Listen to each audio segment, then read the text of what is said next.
Salam. Hari ini kita sebenarnya masih merayakan Paskah ya Bapak Mama. Karena itu bersyukur dan bersukacitalah bagi kita semua karena kita masih diberi kesempatan untuk ada dalam persekutuan pagi hari ini. Bapak Mama, saudara-saudari yang saya kasihi dalam Tuhan, tema yang akan kita renungkan bersama pada ibadah pagi hari ini yaitu diyakinkan untuk memberitakan pertobatan dan pengampunan dosa. Diyakinkan untuk memberitakan tentang pertobatan dan pengampunan dosa. Bapak Mama, saudara-saudari yang saya kasihi dalam Tuhan, menyimak kebenaran firman yang baru kita baca. Ada satu pertanyaan bagi kita Bapak Mama. Bukankah kita pernah bahkan sering ragu-ragu dalam memutuskan atau melakukan sesuatu? Sadar atau tidak Bapak Mama, ini sering terjadi dalam kehidupan keseharian kita. Bahkan dalam melakukan perintah Tuhan dan juga menjauhi larangan-Nya. Keraguan-raguan itu selalu ada dalam kehidupan kita. Ketong mau pergi gereja tapi ragu, nanti pekerjaan sudah selesai. Dan berbagai contoh-contoh lain yang selalu kita lakukan dalam kehidupan kita. Bahkan contoh yang lain juga ketika orang-orang yang ada di sekitar kita mengalami masalah, mengalami kekurangan, ketong mau dibantu juga masih ragu. Baik kau bantu, dia mengerti, maka langsung akhirnya membuat kita untuk melakukan sesuatu yang baik. Keraguan-raguan, ketakutan itulah yang selalu menjadi penghalang bagi kita untuk melakukan hal-hal yang memuliakan nama Tuhan. Bapak Ibu, saudara-saudari yang saya kasihi dalam Tuhan, kenapa sulit? Karena kita sering menghadapi berbagai pertimbangan-pertimbangan. Kita akan mempertimbangkannya. Nah, kadang kita masih mempertimbangkan banyak hal. Perbuatan baik kita seharusnya tepat waktu, tapi terlambat. Mungkin Bapak Mama ini sifat kemanusiaan kita yang juga dimiliki atau ditunjukkan para murid ketika Tuhan Yesus menemui mereka. Bahkan sudah bertemu muka dengan Tuhan Yesus. Baru beberapa hari mereka bersama-sama dengan Tuhan Yesus. Mereka bahkan ragu-ragu bahwa itu adalah bukan Tuhan. Mereka menimbulkan keraguan-raguan dengan berpikir mungkin Tuhan itu hantu. Walaupun Tuhan Yesus sudah mengawali pertemuan mereka atau perjumpaan mereka dengan sapaan yang khas, damai sejahtera bagi kamu. Sapaan yang menjadi ciri salam dari Tuhan Yesus bagi para murid ketika Tuhan Yesus ada bersama-sama dengan murid-murid. Tapi memang hati manusia selalu ragu, Bapak Mama. Sehingga mereka sering terkejut dan juga takut bahkan dalam hal ini. Dalam hal kita melaksanakan kebenaran firman. Bagian Alkitab yang baru kita baca hari ini mengisahkan peristiwa penampakan diri Tuhan Yesus kepada murid-muridnya. Ketika Tuhan Yesus berjumpa dengan mereka, mereka berada dalam keputusasaan dan ketakutan yang besar. Mereka putus asa karena tokoh yang diandalkan, yaitu guru Tuhan mereka, telah tiada. Mereka takut karena kalau terhadap guru dan Tuhan saja diperlakukan seperti itu, apalagi terhadap mereka.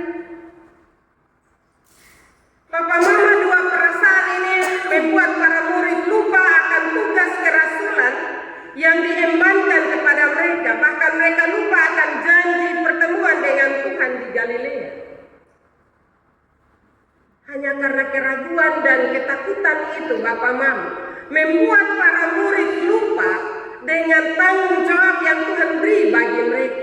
Firman yang selalu Tuhan ajarkan bagi mereka, mereka lupa seketika karena ketakutan yang besar dan juga keraguan-raguan yang ada pada pribadi murid-murid. Tuhan Yesus menyatakan kepada mereka, "Kenapa kamu terkejut dan ragu-ragu? Lihat tanganku dan kaki, hantu tidak ada daging dan tulang." Bapak Mama, apakah sampai perkataan Tuhan Yesus ini murid-murid sudah percaya dan tidak ragu-ragu lagi? Tidak, Bapak Mama. Mereka masih ragu-ragu, masih terlalu banyak pertimbangan dalam hati yang membuat keraguan-raguan itu tetap ada walaupun sudah mendengar firman Tuhan. Walau sudah belajar banyak dan mengetahui lebih banyak kehendak Tuhan. Demikian juga dalam kehidupan iman percaya kita kepada Tuhan. Bukankah firman sudah diberitakan dari dahulu sampai sekarang? Dari ketumpung nenek moyang, sampai di ketumpung orang tua, sampai di kita hari ini. Firman selalu diberitakan. Firman selalu dikumandangkan. Tetapi apakah perilaku kita sudah berubah? Apakah kita semua sudah hidup seturut dengan kehendak Tuhan? Belum juga Bapak Mama. Saya hanya kasih contoh kecil saja. Ketika Jumat Agung, hampir-hampir ada yang sudah ke kursi Bapak Mama. Perjamuan kudus banyak juga. Jam 3 itu banyak. Jam 6 sudah mulai berkurang. Ada begitu banyak. Tetapi setelah itu hari ini kursi masih ada yang kosong. Firman selalu diberitakan bagi kita, seharusnya firman membuka hati kita. Sehingga kita tidak ragu-ragu untuk beriman dan datang kepadanya untuk percaya kepadanya. Kadang kita membandingkan, murid-murid saja dong begitu, apalagi betul. Seharusnya kita juga adalah murid-murid yang belajar dari kegagalan murid-murid pada waktu itu. Tuhan Yesus berjumpa dengan mereka untuk membuat mereka tidak ragu-ragu lagi, membuat mereka percaya. Bapak Ibu saudara-saudari yang saya kasihi dalam Tuhan kita Yesus Kristus. Atau apakah sampai hari ini kita juga masih berpikir bahwa Tuhan Yesus itu adalah hantu? Saya percaya tidak. Karena kita selalu dikuatkan oleh kebenaran firman Tuhan. Sehingga rasa ragu-ragu dan rasa takut itu seharusnya kita berupaya untuk hilangkan dari kehidupan kita. Untuk meyakinkan murid-murid pada waktu itu, Tuhan Yesus minta makan. Apakah ada makanan padamu? Supaya benar-benar Bapak Mama mereka diyakinkan. Dari keputusasaan, dari ketakutan, dari keraguan itu, agar mereka percaya bahwa benar yang mereka lihat itu adalah Tuhan Yesus. Tuhan Yesus juga menunjukkan tangan dan kakinya. Ini sebuah pembuktian yang nyata, sebuah pembuktian yang menolong para murid agar mereka, mata iman mereka percaya. Supaya kenapa Bapak Mama? Supaya tanggung jawab untuk memberitakan kebenaran firman Tuhan, supaya mereka menjadi saksi itu, benar-benar menjadi saksi hidup yang membuat orang lain percaya kepada Tuhan Yesus. Lalu yang membuka pikiran mereka. Bapak Mama, kita mengerti bahwa pikiran manusia tentang imannya dan tentang Tuhannya bisa tertutup oleh rasa takut dan ragu-ragu. Bapak Mama, saudara-saudari yang saya kasihi dalam Tuhan. Dan itu terbukti dalam kehidupan kita. ketika kita sakit, ketika kita ada dalam kemalangan, kekurangan, pikiran kita tentang iman kita kepada Tuhan Yesus bisa luntur. Karena itu Bapak Mama, apa yang dilakukan Tuhan Yesus kepada murid-murid itu menjadi pelajaran berharga bagi kita. Bahwa dalam berbagai situasi dan kondisi kita, jangan kondisi kita menutup mata iman percaya kita kepada Tuhan. Karena Tuhan yang telah bangkit itu ada bersama-sama dengan kita. Tuhan mau menolong kita, Tuhan mau menguatkan kita, supaya kita tidak hidup dalam keterpurukan iman percaya kita kepada Tuhan. Tetapi kita hidup dengan iman percaya yang sungguh bahwa kita tidak sendiri. Karena itu kita harus minta Tuhan untuk buka pikiran kita. Kita minta hikmat dari Tuhan. Papa, Mama, saudara-saudari yang saya kasihi dalam Tuhan kita Yesus Kristus, tanggung jawab untuk menjadi saksi sekali lagi itu menjadi tanggung jawab bersama kita.